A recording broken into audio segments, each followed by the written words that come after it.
2021. Roll call, Jim Morrison. Yes. Dan Orsby. Here. Mark Eastman here. The third item on the agenda is the social media policy discussion. So do you want to lead into this? Everyone had indicated their preferred out of the ones that and so I took Orno and J and sort of combined them with the goal of having it be something that was not 14 pages long and complicated, but allowed or made clear what was okay and what wasn't okay in terms of what the town would be able to control on its own website and its expectation of employees in doing their jobs for the community, that conduct. And also recognizing that the free speech is a serious consideration, and we have to and should make all accommodations for that don't defame or libel or do illegal. We have to be able to control the things that are not legal, whether it's free speech or not. And so, as I said, I tried to combine the two, capture the elements that I thought were best. But I'm certainly have no ego in this. And if anyone wants anything changed or added or subtracted or whatever, I'm happy to do that. This is just a point to start from in terms of looking at what we might use. Any other input? I thought they were all pretty thorough. Mm-hmm. I did find that Biddeford's really was spot on as far as hitting everything that had to be hit.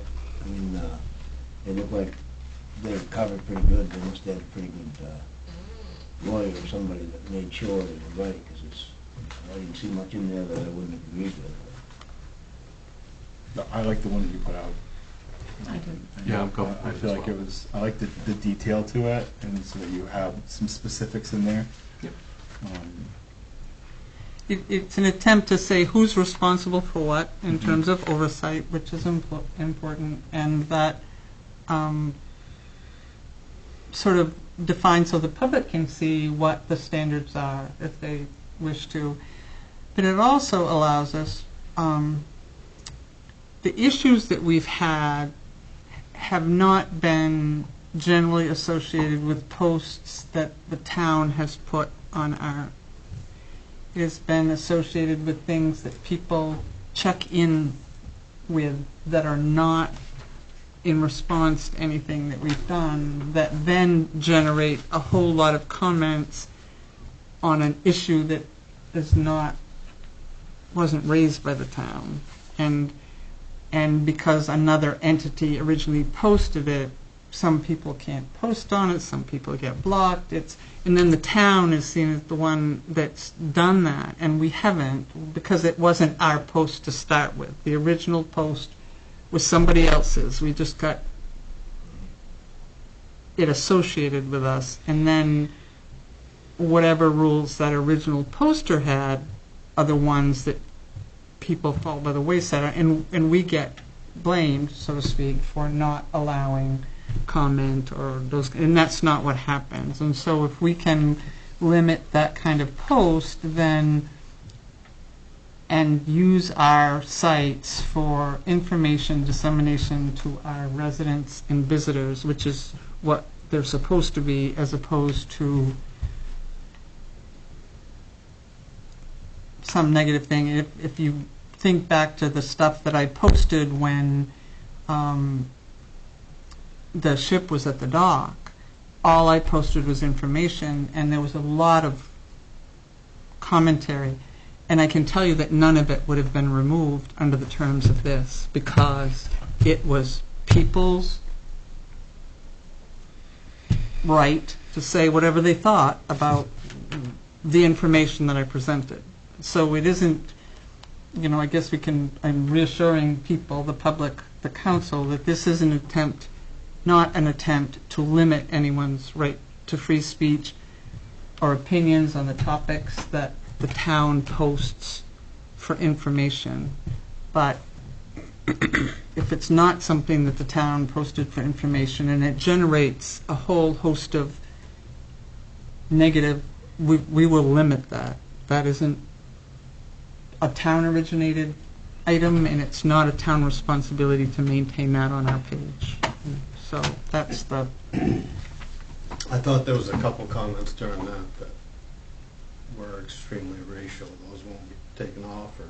oh, if they're, I meant directed toward, there were a number that indicated that maybe I was not the sharpest tool in the shed when it came to us, the decisions that the town had made. I guess those are the ones that you know, nobody has to think I'm the sharpest tool in the shed, and they can say that. If someone, it's hate speech, or it is, hits any of those buttons, obviously we would have to, we then, however, as it says here, have to retain that, because that's FOIA-able. All this, anything that's posted on our Facebook page can be requested under Freedom of Information Act. So before anything ever gets, has to be a record of it made and retained in case anyone has. How would you do that? You do screenshots? Yep. Two ways. There's screenshots, and then you can, or you can hire companies called social archiving companies who keep an ongoing archive of everything that you, and we've been approached by them. It's somewhat expensive, and since we've never deleted anything from our Facebook page, because we've never had a policy that said we've never taken anything off, I told them if I've never taken anything off, I don't need to worry about archiving it because it's all still there. But as long as someone is monitoring the page, which we do, so that if anything shows up, that we have the ability to screenshot, save that, and then remove it, then that is. Okay, you use the term "we do." Who exactly Monitors. this page for the town of Bucksport? Primarily me. I assume. Rich monitors the economic development page. That's his page. Jacob monitors the clerk's page, which is separate, but the town page, that is the where we post all of our agendas and we post all that, I do that. Any other comments or input? Or do you want to make a, do you need a recommendation on this? Well, this it would be a recommendation that you forward to the council for a first reading, which would be at the next. So I'll make a motion to make a recommendation to the town council to put that media policy on the next school board meeting, or not school board, the town council meeting. I'll second that. All in favor? Motion passes. Item 4. Unless anybody has any other input? Motion to adjourn. Second? All in favor? Do you need to